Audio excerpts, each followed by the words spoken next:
Saya Jenderal TNI Anumerta Ahmad Yani. Selain Jenderal Nasution, sayalah orang yang paling diincar PKI. Karena saya tegas menolak dibentuknya Angkatan Kelima. Saat malam penculikan itu, saya dibangunkan oleh anak laki-laki saya dan memberitahu saya bahwa di luar rumah sudah ada banyak sekali tentara. Setelah saya bertemu dengan mereka, saya diminta untuk menghadap ke istana. Dan ketika saya berbalik badan untuk mengganti pakaian, tak lama mereka langsung menembaki tubuh saya dari arah belakang. Biarlah saya berkorban untuk negara ini, sekarang giliran kalian. Dan jangan membiarkan paham komunis berkembang kembali di negara kita ini. Saya Maijen TNI Anumerta DI Panjaitan.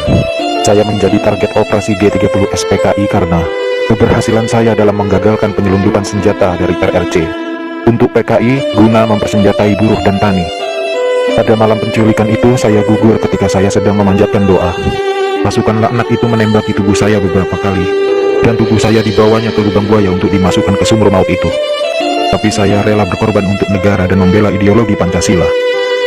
Salam cinta saya untuk negara tercinta ini, dan untuk anak istriku serta keturunanku, semoga Tuhan selalu memberkati. Saya Kapten Anumerta Pierre Andries Dendean. Saat operasi Dwi Kora, saya mendapat tugas sebagai intel. Setelah operasi itu selesai, saya dipanggil untuk bertugas sebagai ajudan Jenderal Nasution. Saat terjadi pemberontakan G30 SPKI itu, dan saat pasukan penculik mengepung kamar saya, dan mereka bertanya pada saya, di mana Nasution? Dan saya menjawab, saya ajudan Nasution. Saya tetap dibawa ke lubang buaya karena yang terdengar oleh mereka. Saya menjawab, saya Nasution, maka dari itu saya dibawa. Tapi saya ikhlas karena saya memang rela berkorban untuk negara. Saya Maijen TNI Anumerta Sutoyo Siswoni Harjo. Saya salah satu korban G30 SPKI dalam keadaan hidup saat saya dibawa ke daerah lubang buaya. Di sanalah saya mengalami penyiksaan hebat, dipukul, dipopor, dan itu mereka menembaki bagian tubuh saya. Setelah itu mereka membuang jasad saya ke lubang sumur itu. Mereka itu memaksakan kehendak mereka dengan memfitnah kami dengan adanya Dewan Jenderal yang akan memberontak kepada pemerintah. Kami ini prajurit TNI, sudah disumpah untuk setia kepada negara, maka tak perlu diragukan lagi kesetiaan kami kepada pemerintah dan NKRI. Komunis-komunis itulah pemberontak yang sebenarnya. Saya Aibda Anumerta Karel Satsut Tubun. Saya satu-satunya pahlawan revolusi dari kepolisian. Pada malam penculikan itu, saya sedang berjaga di rumah Bapak Johannes Laimena. Pasukan penculik itu mengira bahwa rumah Bapak Johannes Laimena adalah rumah Bapak Jenderal Nasution. Dan saat itu saya sedang bertugas jaga di rumah Bapak Johannes Laimena. Dengan brutalnya para pasukan itu langsung merangsek masuk ke rumah Bapak Johannes. Saya yang mendengar keributan itu segera mengambil senjata saya, dan pasukan penculik itu tanpa ampun langsung menembaki tubuh saya. Harapan saya agar generasi penerus bangsa tetap memegang teguh ideologi Pancasila demi NKRI. Ade mau cerita waktu malam penculikan itu.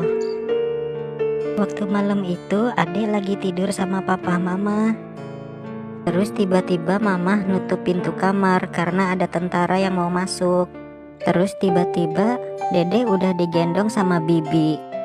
Dan Dede lihat mama nganterin papa ke arah belakang.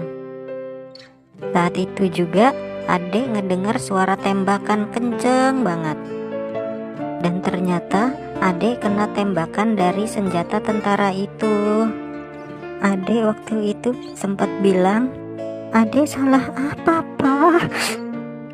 Setelah kejadian itu, Ade sempat dirawat 5 hari di rumah sakit. Nyawa Ade diambil sama tentara-tentara yang datang ke rumah papa itu. Ade cuma berharap kejadian itu tidak terulang lagi. Saya Letjen TNI Anumerta Siswondo Parman, salah satu korban G30 SPKI yang hidup pada saat saya dibawa ke lubang buaya malam itu. Setelah saya sampai di sana, saya mengalami penyiksaan, dipukul, ditembak di beberapa bagian tubuh saya tanpa ampun. Sama seperti halnya Jenderal Yani, saya menolak keras dibentuknya Angkatan Kelima oleh PKI itu. Juga karena saya menolak menekan adanya Dewan Jenderal. Karena itu semua fitnah kejam dari mereka-mereka itu. Saya Letjen TNI Anumerta MT Haryono. Malam itu pasukan Cakra Birawa datang ke rumah saya dan meminta saya agar segera menghadap Presiden Soekarno di istana. Tapi karena kecurigaan istri saya begitu pula dengan saya, lalu istri saya mengatakan pada pasukan agar kembali pada pukul 8. Tapi permintaan istri saya itu ditolak oleh para pasukan pemberontak. Maka dengan segera saya mematikan lampu kamar dan menyuruh istri saya pindah ke kamar sebelah, dan saya menunggu penyerang pertama masuk ke kamar saya. Saat penyerang pertama masuk, saya berusaha merampas senjata yang dipegangnya, tapi saya tertembak oleh penyerang itu. Lalu jasad saya diseretnya keluar melalui pekarangan rumah dan dimasukkan dalam truk yang sudah menunggu di luar rumah untuk dibawa ke lubang buaya dan dimasukkan ke sumur maut itu bersama rekan-rekan saya.